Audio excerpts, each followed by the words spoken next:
Hello, everyone. Thank you very much for being here today. My name is Dora. I'm one of the organizers of Kesher. We're joining from Budapest, from Hungary.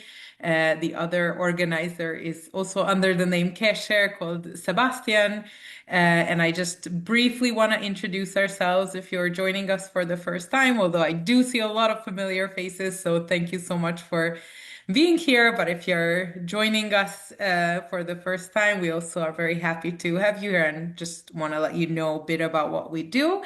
So, Kesher, which means connection in Hebrew, is a project that we started 5 years ago, just in the beginning of the pandemic. And our aim is to bring to you through these Zoom sessions Jewish heritage and history, and also the present day situation of different Jewish communities in different cities and different countries in the world today. So this is what we're also going to do today. We are very happy to welcome Lukasz Godlewski. I'm just going to briefly introduce him, but he's going to share, of course, more about both himself and about his community. He graduated Psychology of Intercultural Relations at the SWPS University of Social Sciences and Humanities in Warsaw, Poland, which is his home city. He's a volunteer in the Jewish community of Warsaw, and he's an official city tour guide. We are very happy to welcome him back. And we're now going to learn from him about the Jewish heritage of Warsaw and Poland in more general. And if you have any questions, please put them in the chat and we'll open it up for Q&A after his presentation. So I'll pass the word to Łukasz. I think that's how you pronounce your name, but please do pronounce it the way it should be properly pronounced. Hello everyone. Actually, thank you, Dora, for this nice introduction. Actually, you are pronouncing my name very well. It's Łukasz, in Polish version of Lucas. So welcome to my talk. Thank you for joining. So let's get started. I will share my screen.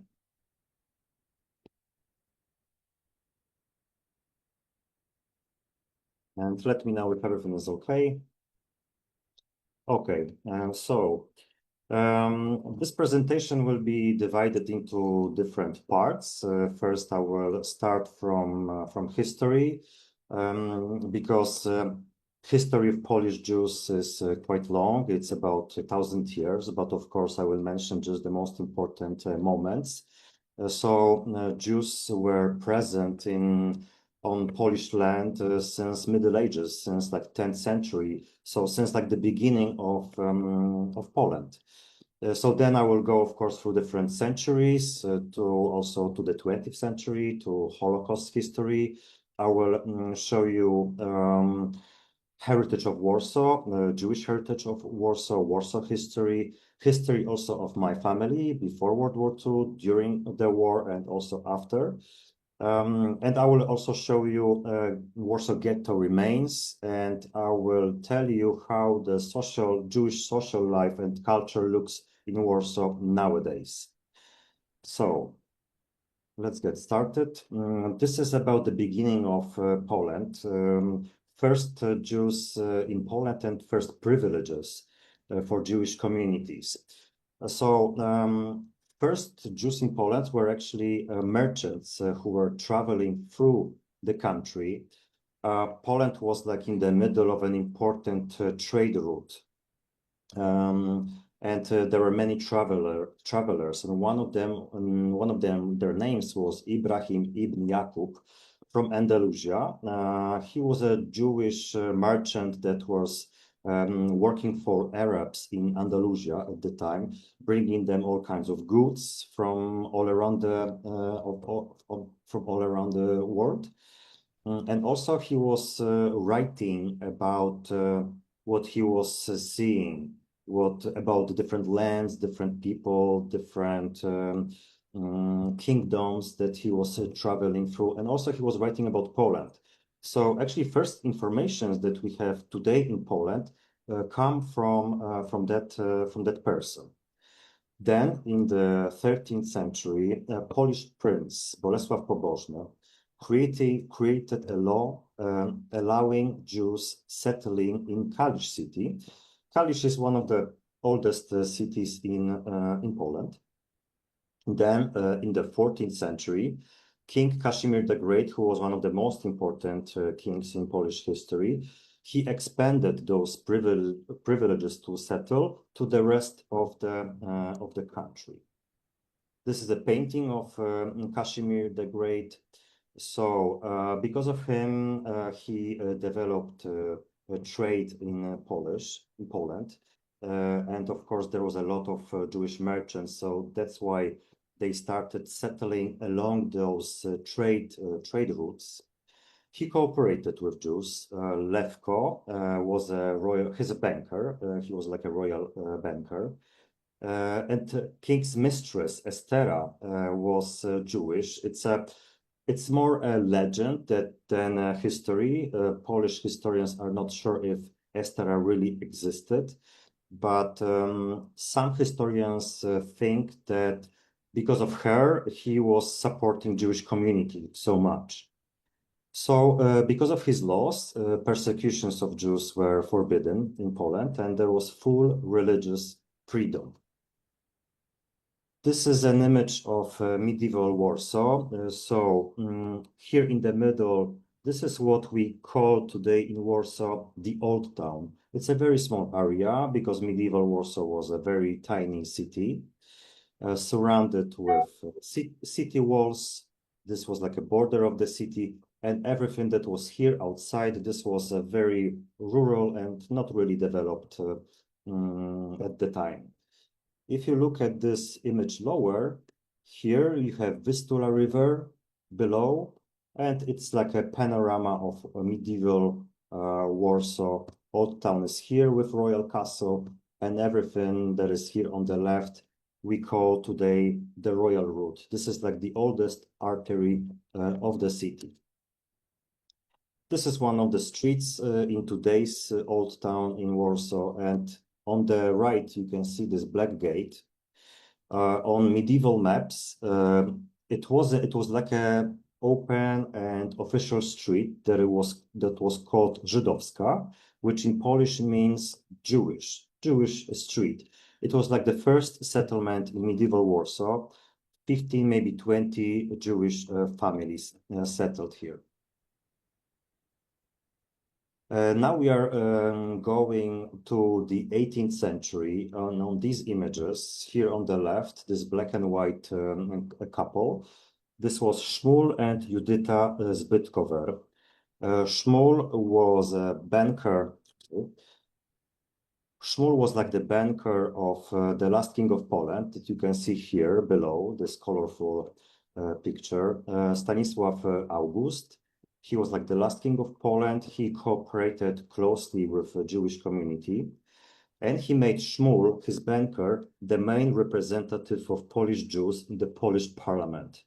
On the right, you can see also Szmul on the painting of Canaletto, who was like a famous painter from Venice, who was hired by the king and who painted many images of the city. And the king asked the painter to paint also his banker, Szmul. Judita, his wife, it was actually an interesting, let's say, threesome, because Polish king had a romance with Szmul's wife, Judita, that you can see on the image on the left. And Judita, after Szmul died, she took over his businesses, and she's actually considered one of the first businesswomen in Polish history. So the king didn't give money back to Szmul because Szmul died, and she was so influential that she made the king giving this money back to her. And this family ancestors stayed in Warsaw, and they were philanthropists, very wealthy people who were funding schools, Jewish kindergartens, orphanages. So very important people for Warsaw. The king gave Szmul a part of Praga district. Praga, you can see Praga on the left on this image here. Here we have Vistula River and former Warsaw was here. Today, Praga is like one of the districts of Warsaw, but in the past, it was like a separate city. So Szmul Zbytkower developed this area. He was creating farms, breweries, vodka factories, and this was like the first really big settlement of Jewish community in Warsaw, here in Praga district. I know that Praga, the name of Praga, sounds a little bit like Czech Prague. In Polish, we say Praga for both of these cities in the same way, but it's a coincidence. It has nothing to do with the capital of Czech Republic. So in Praga, there was one of the first synagogues built. You can see this on this picture in the middle. It was called Synagogue Rotonda, built in 1830s. It was like an independent synagogue building.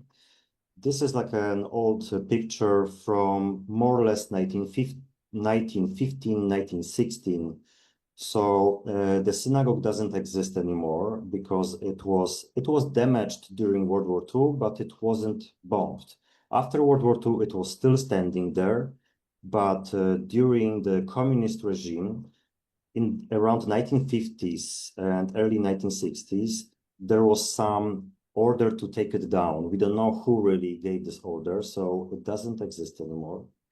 But behind, you can see a roof of the former Jewish orphanage built in 1940. Soon I will show you how it looks today. And on the right of this image, you have a picture of mikveh, a ritual Jewish bathhouse that was constructed around 1913. The building still exists. So this was like the first Jewish quarter in Warsaw. This is how the Jewish ritual mikveh looks like today. The building survived World War II, but today it doesn't have this religion purpose function. But inside there is this multicultural high school located these days. This is how the former Jewish orphanage looks like these days today. A few years ago, it was renovated. It was founded by great-grandchildren of Szmul Zbytkower, the former Jewish banker I just mentioned. So today it's not a Jewish orphanage anymore, but it still keeps this function that is dedicated to children, because on the right, in that wing, there is a puppet theater, the oldest puppet theater created here in the 1950s, and some kindergarten. So it remained the function that is, dedicated to children. The children from this orphanage during World War II, during the German occupation of Warsaw, they were all taken to the Warsaw Ghetto, and they were all killed by the Nazis. There was like a few hundred kids actually taken from here. This is the former Jewish dormitory built in 1926. This is like the only Jewish dormitory ever built in Warsaw.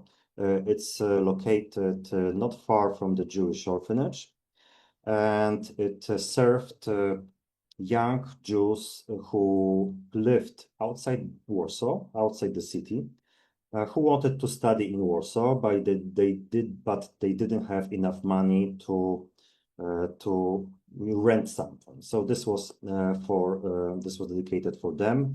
One of the most famous person who lived in that dormitory was Menahem Begin, who was born in Poland, and later in the 1960s he was the president of Israel.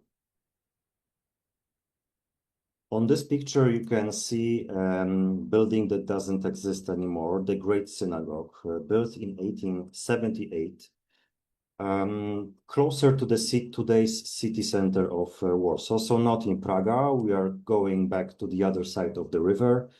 This was one of the most beautiful buildings built in Poland in the 19th century. symbol of Reform Judaism in Warsaw. This is how it looked inside. It was really big, for about 1,500 people. Unfortunately, it was demolished by the Nazis and never rebuilt after World War II. Not far from the synagogue, this street was located. Today, there is none of these buildings actually standing at the street. It's just a park today. But Nalewki Street was like the symbol of pre-war Jewish district in Warsaw. The Germans decided to create the ghetto right here because before World War II, it was already populated by Jews. About 90% of residents of this district was Jewish. So for the Nazis, it was very convenient to create the ghetto here. But before World War II, it was just a regular open, it was not called a ghetto. It was just a Jewish district and everybody could enter and leave this area. It was one of the most vibrant parts of the city. This is from the street level. This is one of the corners of that street. This word bielizna in Polish means underwear. It was a shop with underwear. And those below, this is written in Yiddish because Yiddish was like the Jewish language used on regular daily basis. Hebrew language was used in the past only for prayers because it was considered like a sacred language. Yiddish was like the language of the street in the past. If you enter one of the gates of Nalewki Street, you would enter such long courtyards filled with outbuildings and even more shops. And on upper floors, there was no apartments. These were storages for goods sold in the shops on the ground floor. Very, very busy, one of the most busiest parts of the city. Now I want to tell you a little bit about numbers. Warsaw was the second largest Jewish city in the world after New York City. Warsaw population before World War II, 1.3 million people, including 400,000 Jews. Total Jewish population in Poland was 3.5 million people. It was the largest Jewish community in Europe. Approximately 3 million Polish Jews was killed during World War II, including 2 million Jewish children. Jewish population in Poland after World War II was over 200,000 people. So between 5 to 10% of Jews survived World War II. Most of them emigrated to other countries, mostly to Israel, after World War II. And today in Jewish community, there is less than 1,000 people. But there are more Jewish people living in Warsaw, but they are just not registered in Jewish community. Because many of these people, like me, we discovered our Jewish heritage and Jewish background. My family discovered this about 25 years ago because of genealogy research. We didn't know about it. My great-grandmother was Jewish, but she never told us. She never told anyone. Even after World War II, she was hiding it. And here you can see the map of Poland before World War II. You can see that here from the eastern side, we had the border with Russia, and from the west border with Germany. And today's territory is quite different. We don't have those eastern parts. Here nowadays we have Ukraine, Belarus, and Lithuania.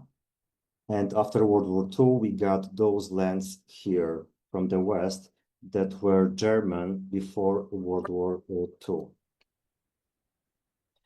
So, and in the beginning of World War II, the Third Reich with Adolf Hitler and Soviet Russia with Joseph Stalin, they were allies. They were together and they decided about dividing Poland between each other. So you can see this, this is supposed to be Third Reich, and this is supposed to be Soviet Russia. And Warsaw is here, and it's supposed to, belong to Germany after World War II. And this is Polish map nowadays. So Warsaw is here, capital of Poland. Mazovia, this is like a region. These are regions of Warsaw, of Poland. We call them voivodeships. These are like states, let's say, of Poland today. And this map shows ghettos in Poland. So those red dots, these are cities, smaller towns and villages with Jewish ghettos during World War II, during the German occupation. In Poland, the Germans created around 600 ghettos. Even small town had such an area. Sometimes it was just one street where place of concentration of Jewish community in each village. Of course, in Warsaw had the largest Jewish ghetto created by the Nazis in occupied Europe. In 1940, in November of 1940, the Germans decided to create the ghetto, and they used Jewish workers to build the ghetto walls. To build it, it took about 2 weeks. This is a map of Warsaw with the Jewish ghetto. Before, at the time, Warsaw was not very big city. Now it's much bigger. But this orange area here, this is the ghetto. Today, big part of the city center, actually. So, and here you have arrows with names of different neighborhoods and number of Jews taken to the ghetto after the ghetto was created. Because this Jewish district was not the only place where Jews lived before World War II. They could live anywhere else, actually. But about 90% of the Jewish district was populated by Jews, and about 10% was populated by non-Jewish people. So the Germans moved few thousand people here, like here 5,000, 3,000 from other neighborhoods to the ghetto when the ghetto was created. So, and this is about the resettlement action organized by the Nazis. So they moved almost 140,000 Jews to the ghetto from other districts of Warsaw and small towns outside Warsaw. Around 113,000 non-Jewish residents of the ghetto was resettled outside the ghetto. And here on the picture, you can see a line of people with their belongings waiting to enter the ghetto. It was like an order, German order. Most of these people were completely shocked when they realized that they couldn't leave the area.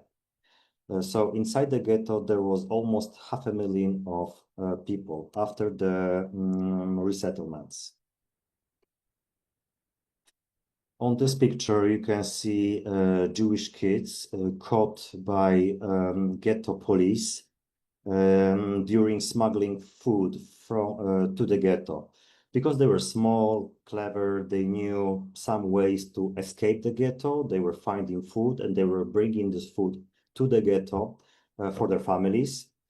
That scene was recreated by Roman Polanski in the famous movie The Pianist. Maybe you have seen it already.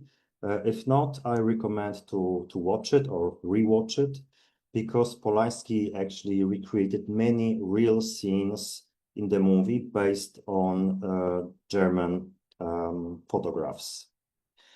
Of course, they had to smuggle this food inside because there was huge starvation inside. You can see this on that picture.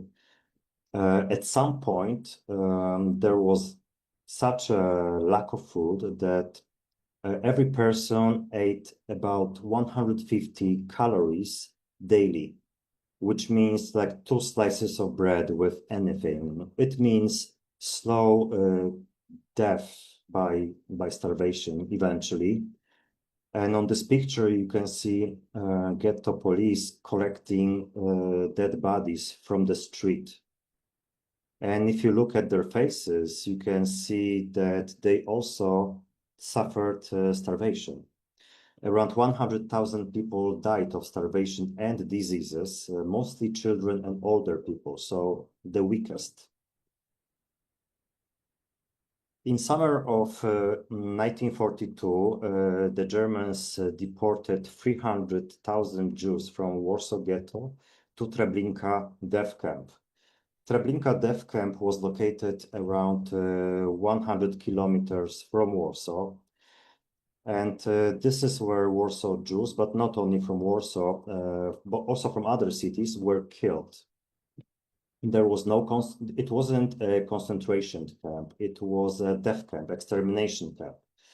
The Nazis built 3 extermination camps just to kill. These were like death factories.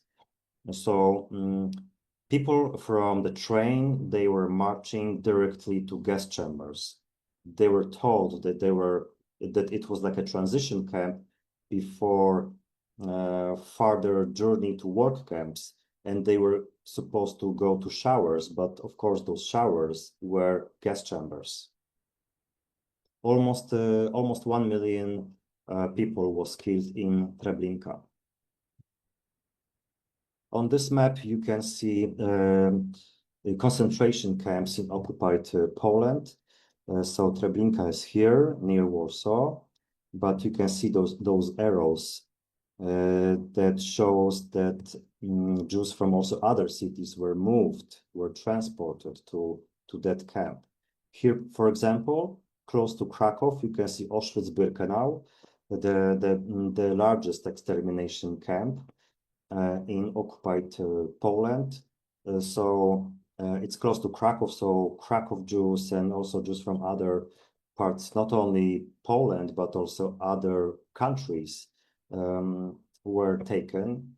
When I visited Auschwitz-Birkenau many years ago, there was a map of Europe, and there was a Greek city, Thessaloniki, and it's really far away from this land.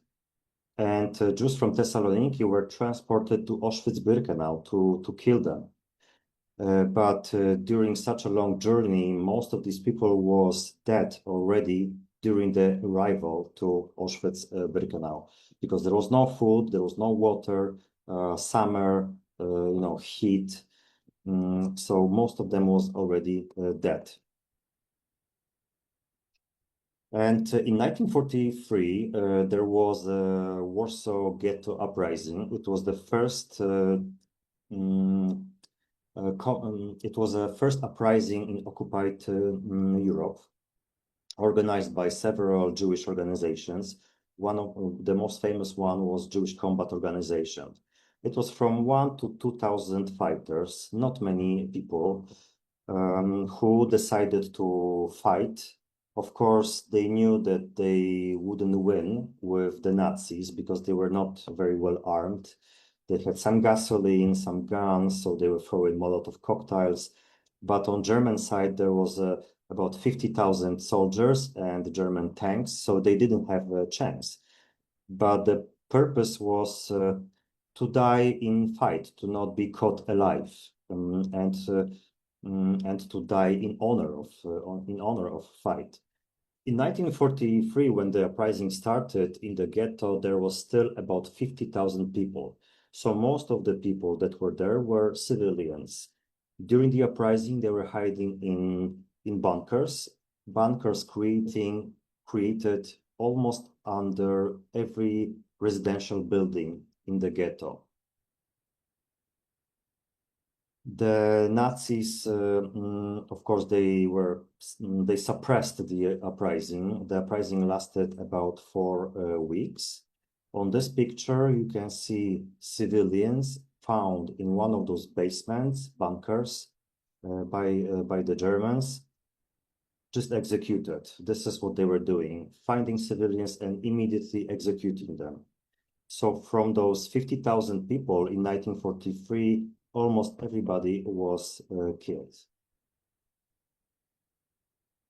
This is one of the most famous pictures from the ghetto. Here you can see Jürgen Stroop, one of the biggest criminals at the time here. He was the main suppressor of the ghetto uprising. He was caught after World War II. He was caught by Americans, and Americans gave him to Polish side, and he was executed in Warsaw, in Mokotów district, in one of Warsaw jails. Destruction of the Great Synagogue, which was also inside the ghetto, was like the final moment of the suppression of the ghetto uprising. This beautiful building I showed you before. Jürgen Stroop wanted to destroy it with just one press of the button. So they were preparing this destruction for a few days, putting explosive materials around the synagogue. And actually it was destroyed with just one press of the button. And Stroop wrote a letter after that to Adolf Hitler, and he described this fire as the beautiful, colorful, beautiful theater of colors. And he added that from now, the Jewish district doesn't exist anymore. So he left the destruction of the Great Synagogue to the end of this process, because he knew that this was like the symbol of Jewish neighborhood, but also Jewish community. This is a post-war picture. We don't know who is the girl on the picture, but this is what was left from the ghetto, just a desert of ruins. In the corner, you can see this Catholic church. It still exists in Warsaw. The Germans used it as a storage for weapons and ammunition, so they didn't bomb it. So that's why it's on the picture, and that's why it survived. And today, if you visit Warsaw, you can actually see it. Now I would like to tell you more about my family. On those two pictures, you can see my great-grandparents. This is my great-grandmother, Stanisława, her husband, Alfred. And here on the right, you can see him with a camera because he was a photographer. My great-grandmother, Stanisława, she was Jewish, but she lost her parents when she was very young. We don't know exactly what happened. But we were told in the Jewish Institute in Warsaw that they probably were killed in pogrom. It was around 1314, before World War I, in Russia, because they went to Russia on vacation to St. Petersburg, which was very trendy at the time to do. And my great-grandmother, as a child, she was left with their friends, or neighbors, or some aunts or uncles. We don't know this for sure. So my great-grandmother grew up in in Catholic orphanage and she was raised by Catholic nuns, and she was converted into Catholicism. Probably that's why she was able to survive the war. She married a Polish Catholic, and my great-grandfather on the picture. And because he spoke fluent German, he was able to organize false papers for her and their kids. And there's also my grandmother here, sitting as a child. In the end of World War II, my grandmother was like 13 or 14 years old. So she was big enough to remember many things and to tell me many stories. My great-grandmother was a dressmaker, and she worked in that department store. It was like a legendary department store in Warsaw. Unfortunately, it didn't survive the war. It was bombed. Hersa department store. On the right, you can see this beautiful staircase inside the department store. She was like a dressmaker, and she probably worked in that. This is like inside. It's like a workshop inside of this department store. I cannot see her on this picture. Maybe she's there, maybe not. But this is the only image I could find of how it looked inside. And here below, you can see the document that we got. Well, maybe I will tell you first the story. My great-grandfather was a photographer, and he worked in this Kodak studio in Warsaw. It was like a German company. And the Germans made them developing pictures from German executions. So he was developing those images, and he actually saw those horrible things on the pictures. And he made like about 50 extra copies for himself in secret. And he was hiding it in his apartment until the end of the war. The image above, this comes from a Polish movie that was made after World War II by a Polish filmmaker. And this is just like an illustration of how such execution or how such an image could look like. So after World War II, he sent about 50 pictures from those executions to this Polish institution. It was like the main commission of investigating of German crimes in Poland. And they donated those pictures to Nuremberg trial. So the Nuremberg trials, these were famous trials after World War II against members of the leadership of Nazi Germany. And those trials lasted around 3 years. And that document below, this is like a thanks from this institution for sending those pictures as an evidence of German crimes. And we still have this document in my family. Now I want to go back a little bit to Warsaw Uprising. During World War II, there were two uprisings. One was inside the ghetto that I told you about. The second one was 1 year later in 1943. And it wasn't in the ghetto anymore because it was organized by Polish resistance. We call it Home Army, like a Polish underground state. In other districts of Warsaw. It started on the 1st of August of 1944, and it lasted over 2 months. When it started, Hitler ordered to destroy the city. So 85% of Warsaw was bombed and completely demolished. So my family, like my great-grandmother, she was never in the Jewish ghetto. She was always on the other side, outside the ghetto. So she didn't experience what was happening there, but she experienced Warsaw Uprising of 1944.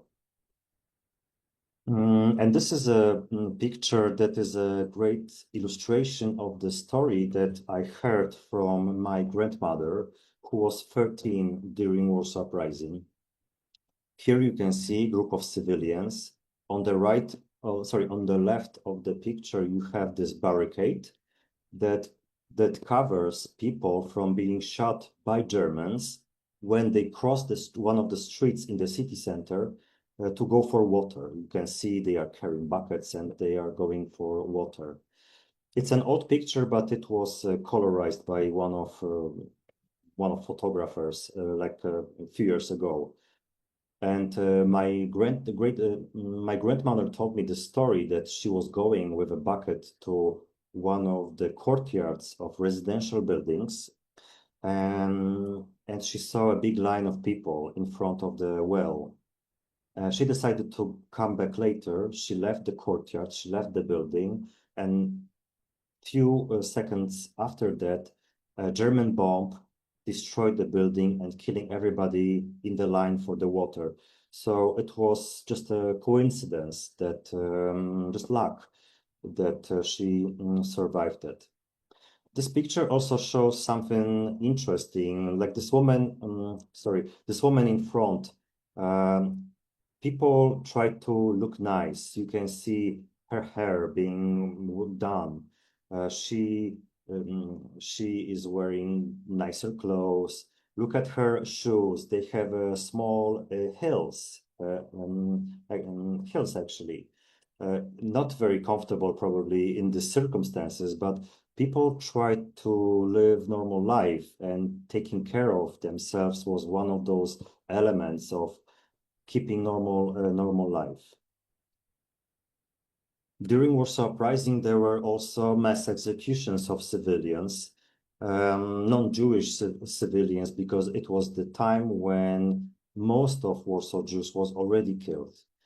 When Hitler found out about the uprising organized by Polish resistance, he ordered not just to destroy the city, but also to kill everybody.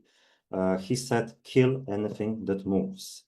So on those pictures, you can see on the upper picture, people are being taken to some courtyard to be executed. And on the lower picture, you can see such an execution.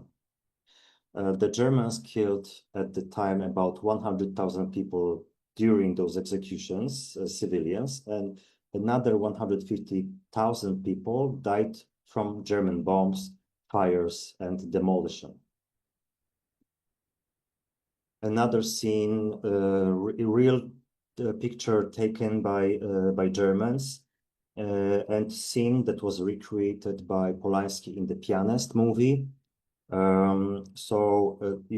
This is how they were destroying already heavily damaged buildings, walking one by one and burning them with those fire throwers. And after around 2-3 weeks, Adolf Hitler decided that 500,000 of people that were still living in Warsaw could be used as a free labor in work camps. So he expelled everybody from Warsaw, and this is like a historical fact that is called officially expulsion of civilians from Warsaw. If you Google search this sentence, you will find more information about it. And on this picture, you can see people being taken to Pruszków city, which is not far from Warsaw, but on foot. Actually, it's like an all-day walk.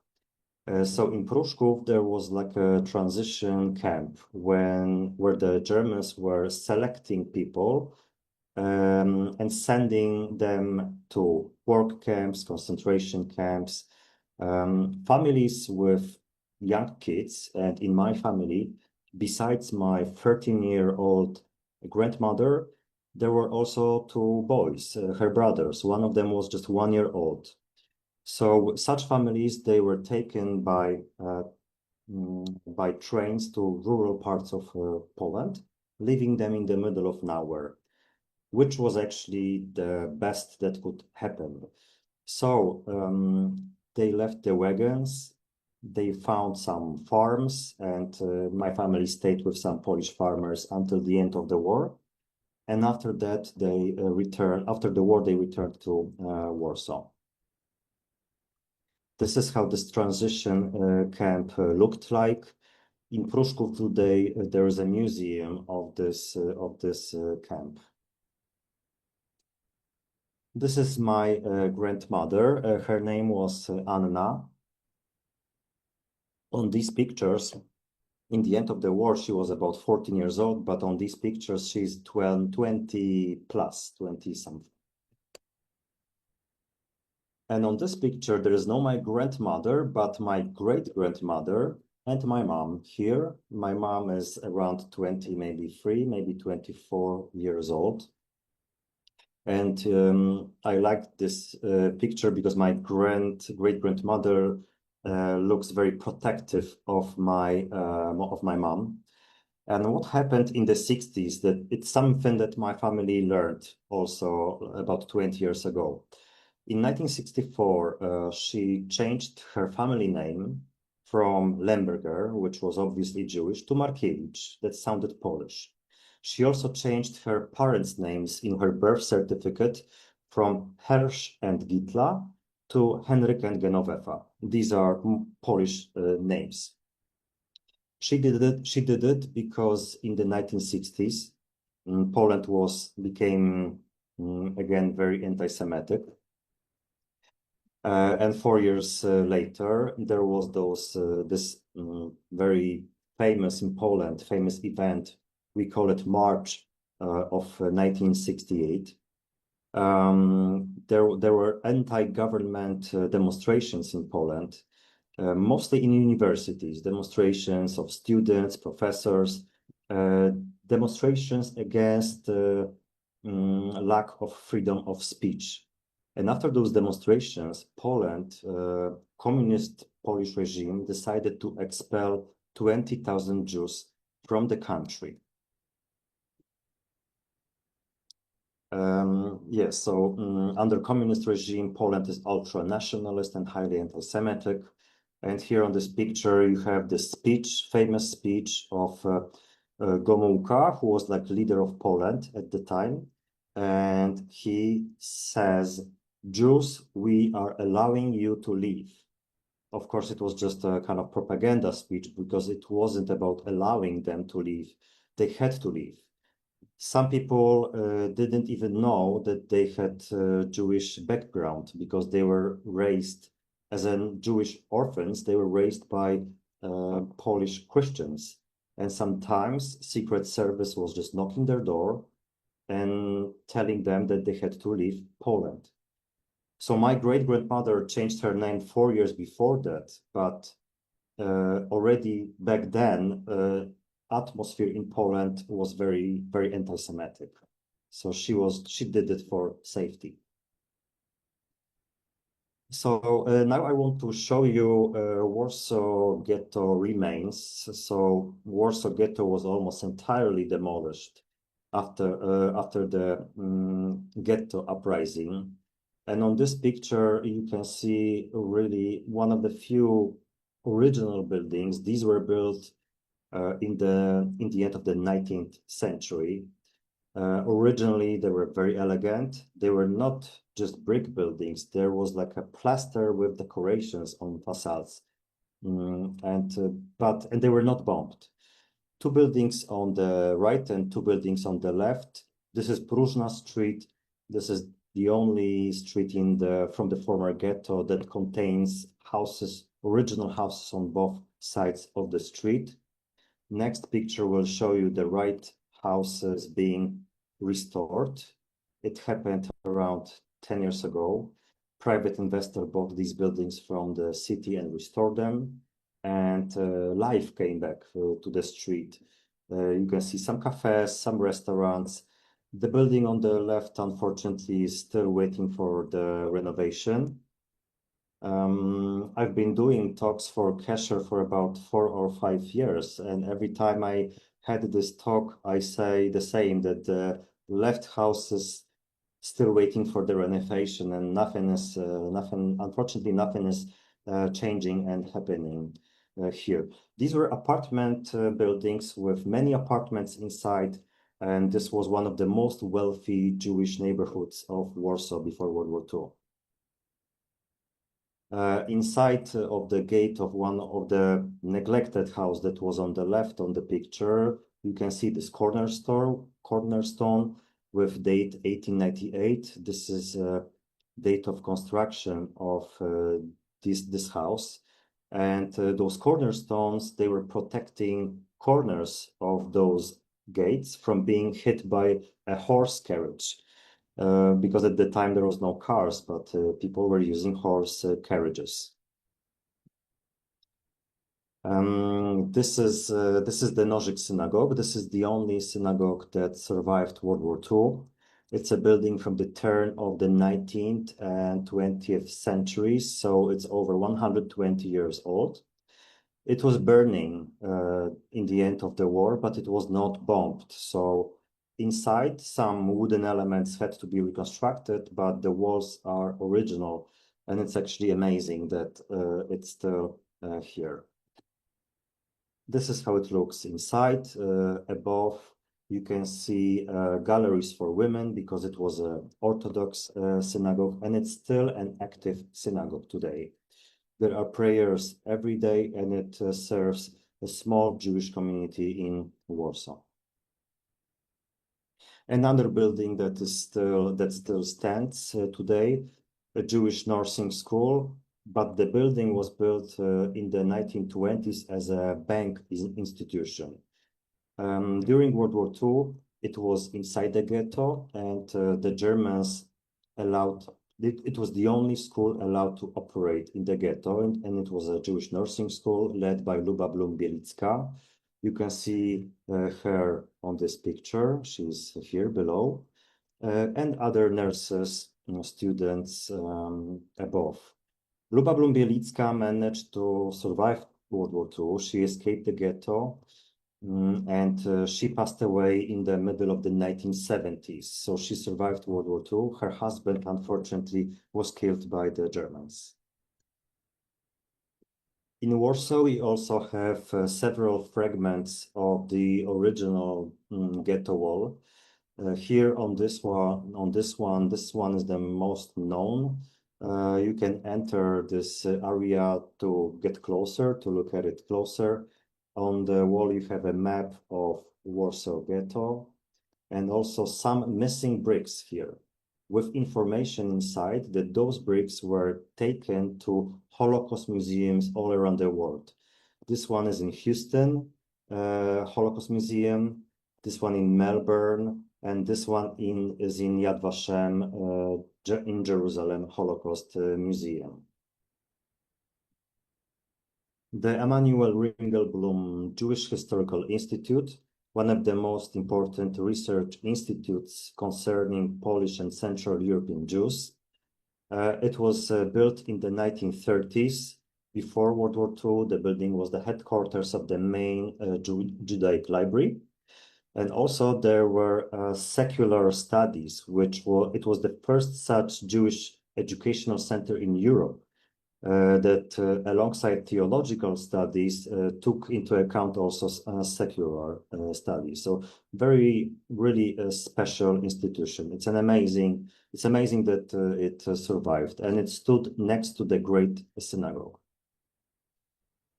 Inside there is an exhibition about Oneg Shabbat Group, about Emanuel Ringelblum's archive. This archive was like a testimony about the extermination of Polish Jews. Oneg Shabbat was created by Ringelblum. He appointed the secret research group. The group, it was about 30 people, and they were handing Jews trapped in the ghetto notebooks and encouraged them to record their everyday life. So the archive contains personal diaries, letters, interviews, poetry, even pieces of art, because people were still creating art even in such difficult circumstances, like being trapped in the ghetto. After the first mass murder in 1943, after the deportations to Treblinka death camp, the group of Oneg Shabbat changed their activity, and they started documenting the destruction of Jewish communities in Poland.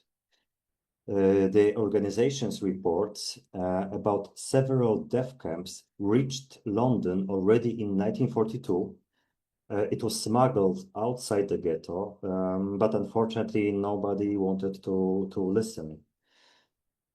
The materials from the Ringelblum archive were buried in 10 metal boxes and 2 milk cans, and none of the participants of the Oneg Shabbat group survived the war, but they told other people who survived the war where they hid it. So on these pictures you can see people after World War II finding those boxes and those big milk cans and studying documents. This is quite a new memorial. It was opened a couple of years ago in the neighborhood that on the site of the former Jewish ghetto. In this glass box, you can see one of those letters, one of the documents from the archive. And there are explanations, descriptions in Polish, English, and Hebrew on the sidewalk. When you get closer on this kind of alley, they are in different languages. So the location is not a coincidence. It's actually located on the site of the former house, where in the basement, part of this archive was hidden. And this is at the Jewish cemetery. Also, like 2 years ago, this monument commemorating the Oneg Shabbat group was open, and these are like glass bricks. So this is like an invisible wall, a very, very symbolic monument. Miła 18. This is one of the most important symbols of Warsaw ghetto. It's a mass grave of approximately 100 fighters from the ghetto uprising, with the main leader of the uprising, Mordechai Anielewicz.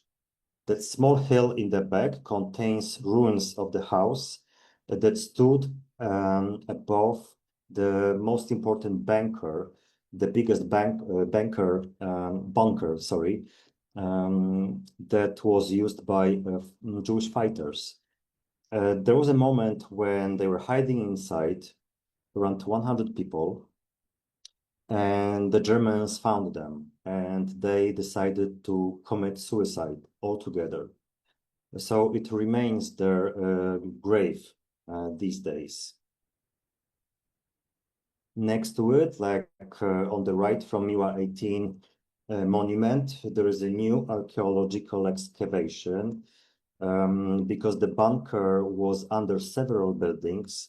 The archaeologists didn't want to dig when the monument is, just to respect the bodies that are probably buried there. But we will not know this because Germans were very often burning dead bodies.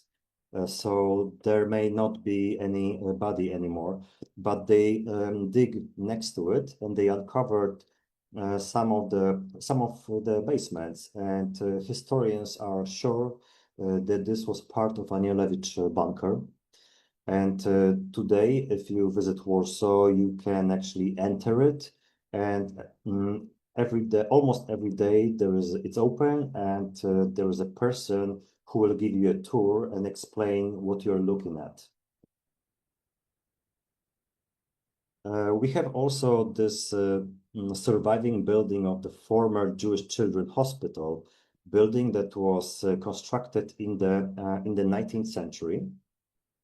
And several years ago, Ministry of Culture in Poland decided to create Warsaw Ghetto Museum. And this abandoned former Jewish Children's Hospital will be the seat of the museum. Now there's a big construction site next to the building. There will be new pavilion for exhibition. I think in more or less 1, maybe 2 years, the museum should be open. Żabiński family's villa. This is an interesting story. There was a first book that was called Zookeeper's Wife, and then it was filmed. It was like a Polish-American co-production. So this house is inside Warsaw Zoo. The zoo was opened in the 1920s.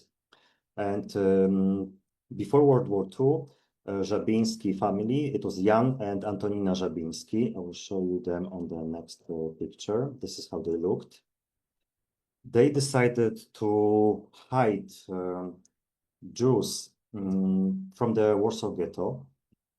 They were sending to the ghetto some kind of transports for some food for animals, and every time they were entering ghetto, they were taking some few people from there back to the zoo. The zoo was located in Praga on the other side of the river, far from the ghetto, and they were hiding them inside the villa, in the basements, and sometimes in cages after animals, because many animals in the beginning of the war was stolen by the Germans and taken to Third Reich. So these were sometimes in zoos we have this area where animals sleep, where we don't see when we visit the zoos, and this is where they were hiding, where when Germans were entering the zoo. So Żabiński family, a couple. So Antonina was playing a special Frédéric Chopin piece as an alert to everyone to hide when some German was entering the zoo. They were both awarded by Yad Vashem Jerusalem Museum in Jerusalem the award Righteous Among Nations, which is given to non-Jewish people who helped the Jews during World War II.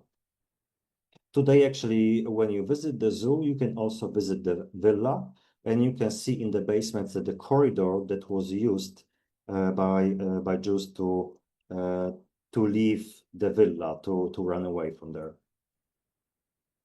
This is how a Jewish cemetery looks in Warsaw. We have two cemeteries here. This one was opened in early 1800s. It's one of the largest Jewish cemeteries in Europe. There are about 200 or 250,000 graves over there.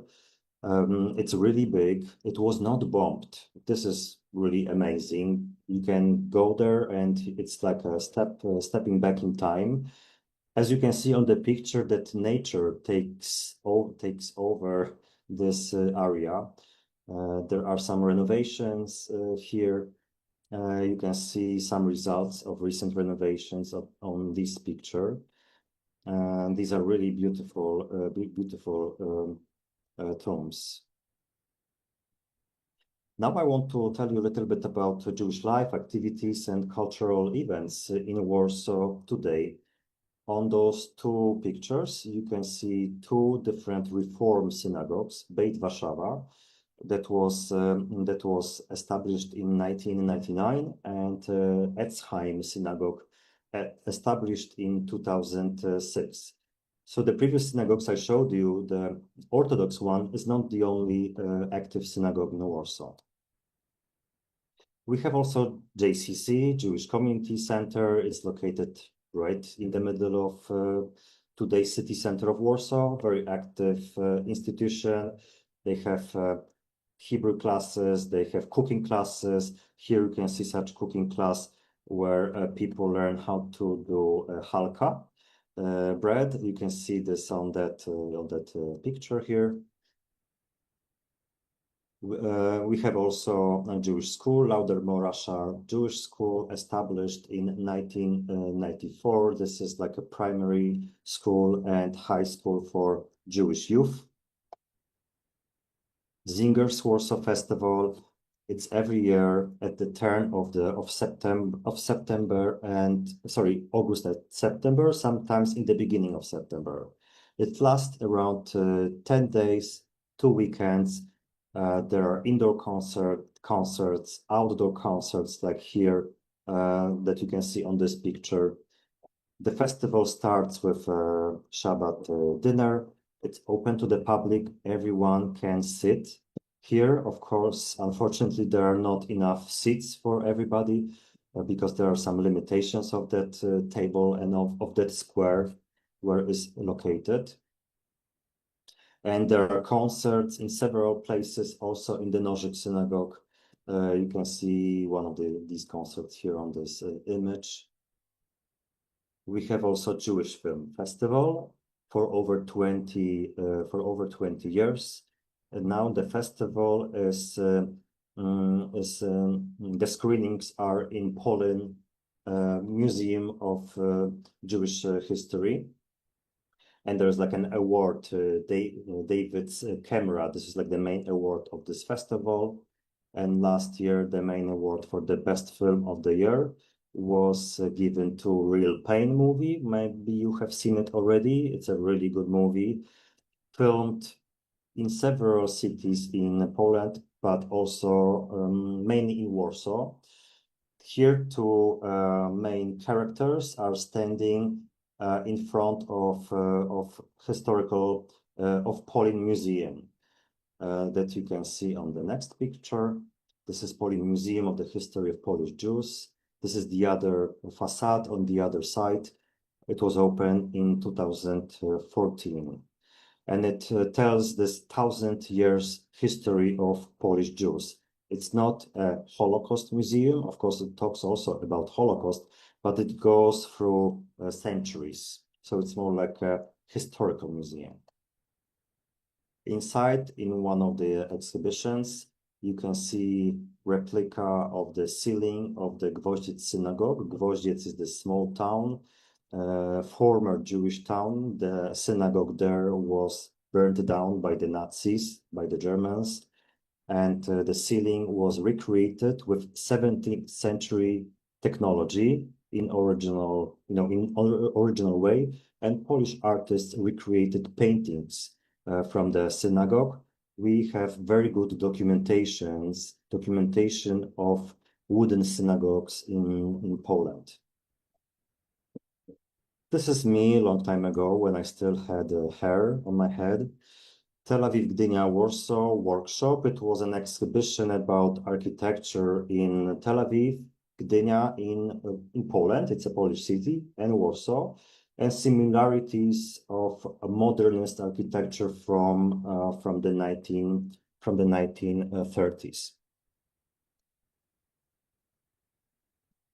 And here I wanted to end my presentation with this interesting story. So we had, I was telling you about people, about tragedies, about buildings, heritage, and so on. But I think that nature is also important here. So during World War II, inside the ghetto, there was this plum tree that you can see here on this left picture. It was growing here back then already, and it's a mirable plum tree. You can see actually mirables on the ground. Sorry for bad quality pictures. So unfortunately, so it was feeding people in the ghetto that were starving. Women were making jams with those plums, and unfortunately, in 2016.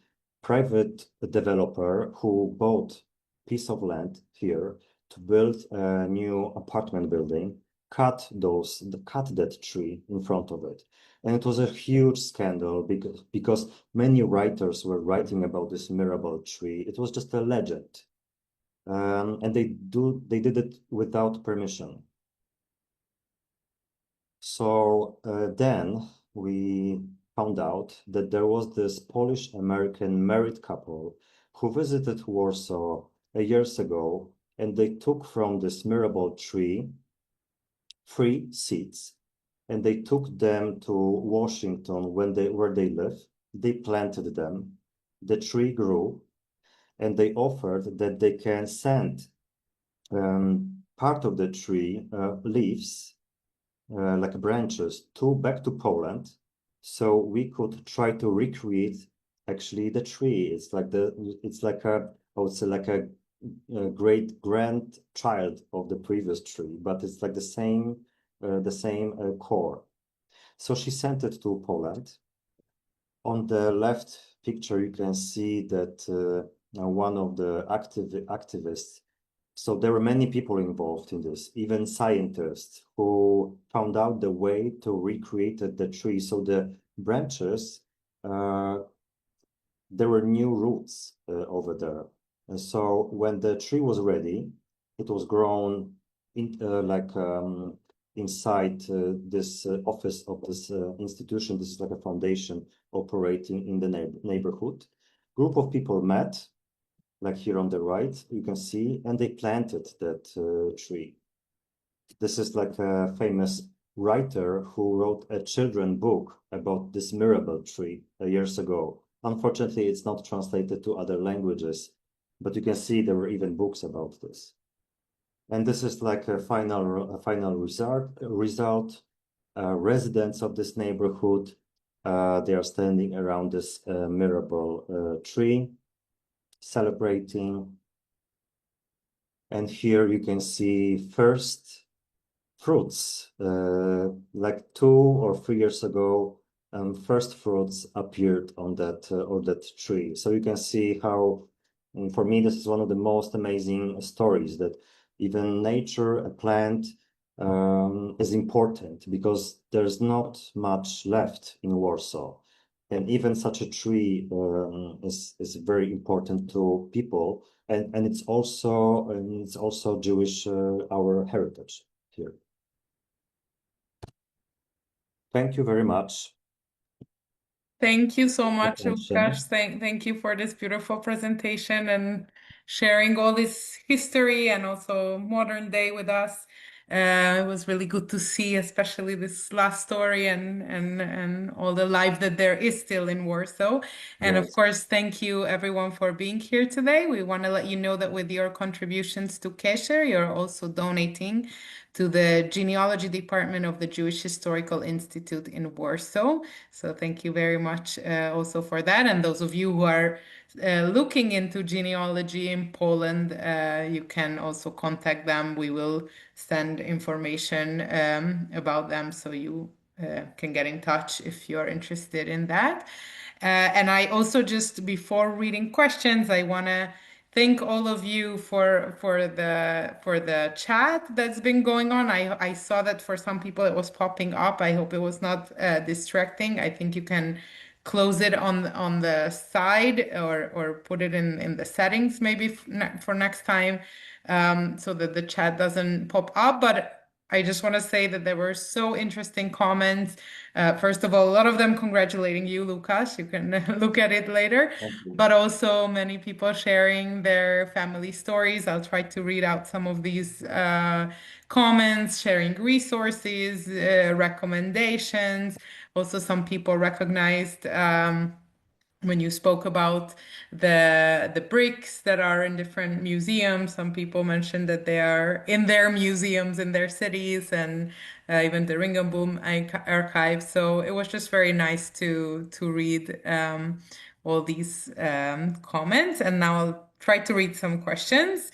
Um, well, I'll start with a comment actually from Harriet. She says that her second cousin was smuggled out of the ghetto about a month before the uprising. Luckily, she survived thanks to a Catholic family in Milanov. I'm not sure which one Mhm. that is, but maybe Lucas, you know.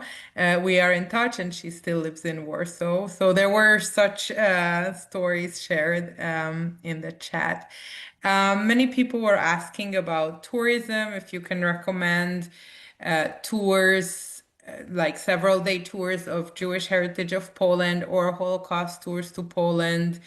And if you do tours of Warsaw, so if you want to speak a little bit about that. Of course, I can recommend. I still do tours in Warsaw. I also can recommend you great guides in other cities. Like, for example, in Kraków, I cooperate with Basia, who's really amazing. I recommended her to many of my guests, and they all love her. So, yeah, definitely you should contact me if you decide to visit Poland and Warsaw. And do you know of any tour companies who do like a complete tour of Jewish Um, heritage or I, Holocaust? I can do some research for you because many things changed because of pandemic. There were some companies that don't do anymore, but for example, Taube Center is located in Warsaw, and I know that they still do such tours. Mhm. Thank you. Another comment that you showed the school, the nursing school, and Rosie here says that her mother graduated from that school during World War II. So thank you, Oh Rosie, my God, for sharing that. Rosie, if you want to unbelievable. unmute and say a few words about that, that would also be nice. Uh, Oh, yes, absolutely. What I want to say is that my mother grew up in a little town of Otfotsk, She was born in 1919, and you mentioned that many of the small towns had Jewish ghettos, and indeed, although she was able to escape, she was in Warsaw. Her parents were killed in the Auschwitz ghetto. But what I want to say is, I returned to Poland last year for the first time, and of course, my mother she was very conflicted about Poland. Obviously, it was a land that she loved, a country and a culture that she loved, but of course, it was so much torment. What I found when I returned to Poland was it felt to me miraculously like a homecoming. And I felt that I had heard that in past times there was still a certain sort of anti-Semitism, residual anti-Semitism, and I felt none of that visiting Poland last year. I felt there was a great deal of effort to recognize the history, to acknowledge the history. It was really beautiful, and I encourage any Jews with Polish Jewish heritage to return to Poland now. I think there is a renaissance and an encouragement and invitation, and I really feel deeply connected to my Polish roots now, and I'm very grateful. So thank you. It was a beautiful presentation. Thank you. Thank you, Rosie. I'll read a few more questions and then I'll pass it to Morris. So there was a question, when and how did you discover your Jewish roots? So part of my family, they did like a genealogy research in a Jewish Historical Institute in Warsaw. And it was about 20, maybe 20, yeah, around 2005, let's say, more or less, years ago. And we found a marriage certificate of my grandparents. It's a document from the 19th century, handwritten in Cyrillic, because it was the synagogue was near Warsaw, so it was part of Russian Empire at the time in the 19th century. So that's why it's in Russian. So this is the document that we found. Thank you. And there was a question whether the war in Ukraine has any effect on tourism in Poland or in general on Poland. So in the beginning, actually, there were lots of cancellations. Many people canceled their trips to Poland. But now it's back. It's actually Warsaw is full of visitors right now. Same as Krakow and other cities, like Lublin also has his popularity now. It's because the Real Pain movie that was filmed there, and many people go there now to see those sites from the film. So it's safe. It's safe. You shouldn't be worried to visit. Thank you. Morris? Okay, thank you, Dora. Lukasz, thank you very much. I wish I had seen your presentation before we went to Poland, but we were there initially in Krakow for the Jewish Cultural Festival and also for the Ride for the Living. And then we went to Gdynia, from Gdynia to Warsaw. And due to a mistake on my part, we were only able to spend 2 days in Warsaw. We had intended to spend 3 full days. But we had intended to tour the Krakow Ghetto Museum. We didn't realize it wasn't yet open to the public. But we did go to the Polin Museum, and it was just amazing, just incredible. But I was born near, I thought I was born near Plaszow, but that turns out not to be the case. So I think I was born near a town. My mother was in a sub-camp of Stutthof. We did get to tour the Stutthof concentration camp, so we learned a lot there. And I was born, I think, near Krumau, which now has a different name. And thank you very much for your presentation. And by the way, Olga was our tour guide in Krakow. Olga is someone that we referred, I believe. Oh, so I hope it went well. Yes, very well. Yeah, we spent about 3 half days with her. Amazing. Great.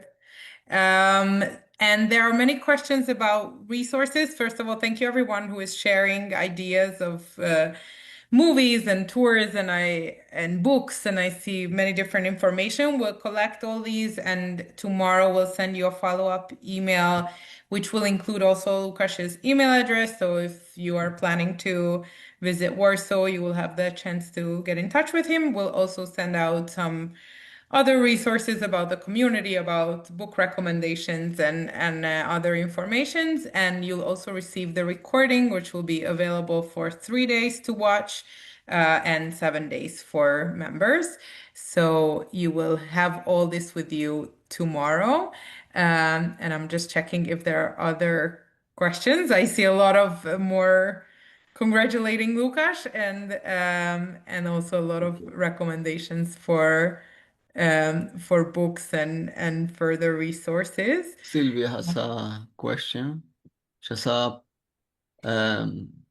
book in Polish on Jewish wooden synagogues by Jan Zachowicz.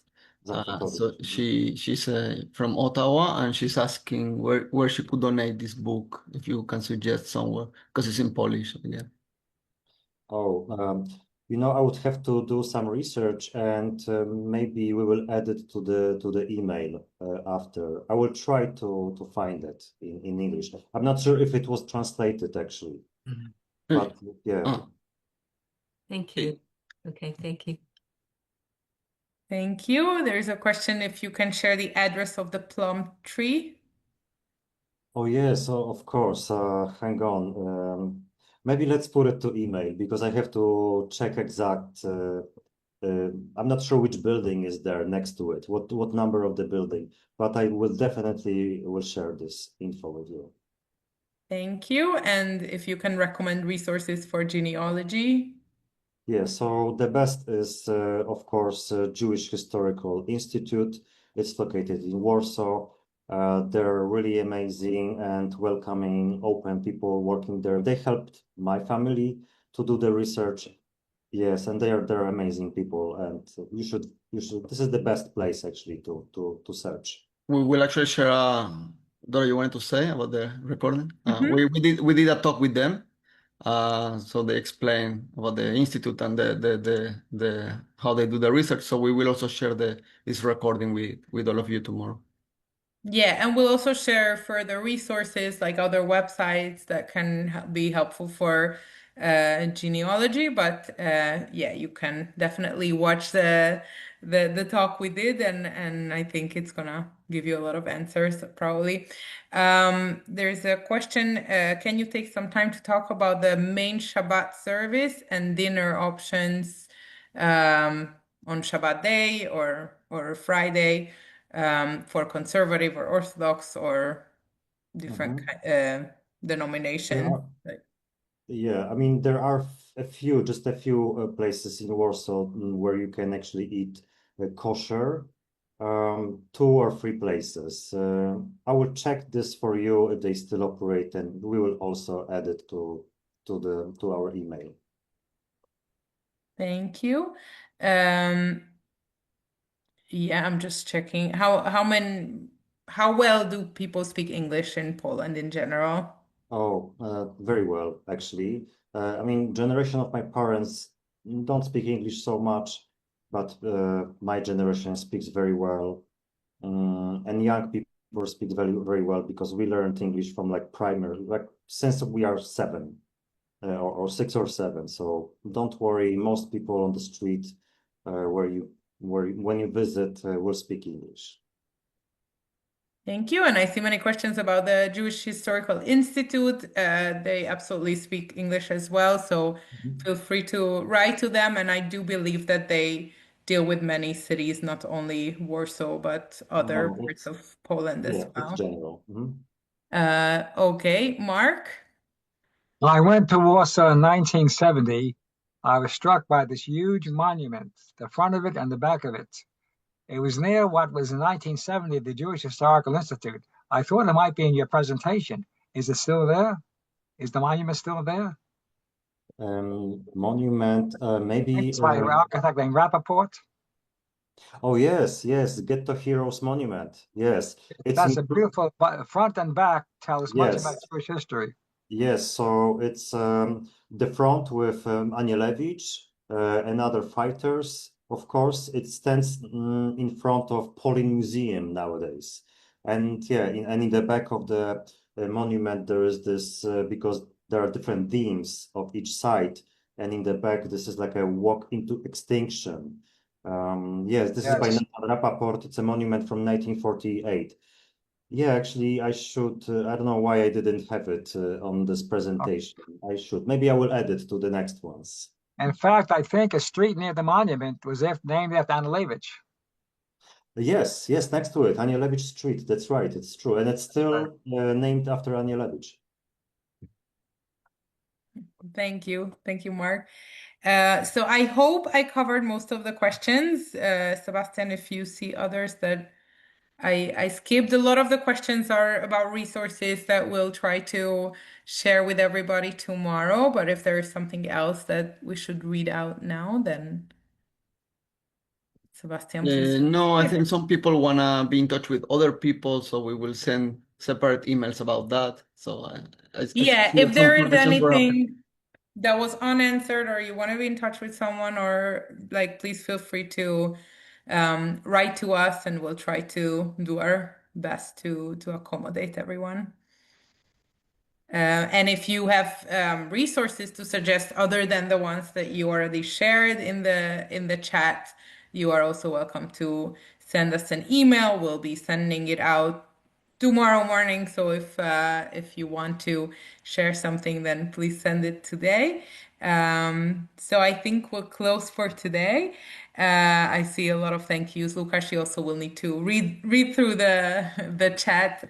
And thank you everyone so much for being so active and being here and for your curiosity. We really appreciate it. And thank you, Lukasz, for this beautiful presentation. Thank you so much. Thank you for joining. Thank you, everyone, and have a wonderful rest of the day. Bye, everyone. We hope to see you soon.